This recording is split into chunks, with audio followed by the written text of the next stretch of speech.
Yesterday morning ஒரு 10:30 மணி இருக்கும். எனக்கு வாட்ஸ்அப்பில் ஒரு மெசேஜ். சார், நாளைக்கு எனக்கு காலையில் 7 மணிக்கெலாம் ட்ரெயின் இருக்குது. என்னோட 2 சிப்பி பாருங்க வீட்டில் தனியாக இருப்பாங்க. காலையில் 6 மணிக்கெலாம் வந்து பிக்கப் பண்ணிக்க முடியுமான்னு சொன்னாங்க. நான் காலையில் 6 மணிக்கெல்லாம் வான்னு யோசித்தேன். பட் ஸ்டில் நான் போனேன்.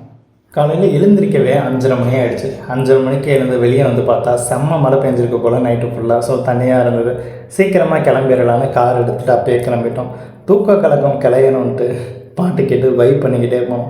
அங்கே போய் பார்த்தா 2 பேர் சிங்கக்குட்டி மாதிரி பெருசாக ஜெயஜாண்டிக்காக இருந்தானுங்க. ஆனால் நம்ம பக்கத்தில் வந்த உடனே பூனைக்குட்டி மாதிரி அடங்கி நம்மக்கிட்ட ஜாலியாக விளையாட ஆரம்பிச்சிட்டாங்க. அவங்கள தூக்கி காரில் போட்டுட்டு கொண்டுட்டு போனான். நல்லா வேடிக்கை பார்த்துக்கிட்டே எங்கள் கூடயே வந்தானுங்க. இங்கே போர்டிங் சென்டர் வந்த உடனே வாக்கிங் கூட்டிகிட்டு வந்து அவனுங்களை எல்லாம் போர்டிங்கில் விட்டாச்சு. ஒயிட் கலரில் இருக்கால, அவரோட நேம் மோனி. அந்த ப்ரௌன் கலரில் இருக்கிற பையன் பேர் சுப்பிரமணி. ஸோ இவங்க தான் நம்மளோட போர்டிங் சென்டருக்கு நியூவாக வந்திருக்க பசங்க. ஸோ உங்களுக்கு ஒரு லைக் ஒன்று போட்டுட்டு உங்களுக்கு போர்டிங் நீட் இருந்தாக்கே எனக்கு கான்டாக்ட் பண்ணுங்கள். தேங்க்யூ ஃபார் வாட்சிங்.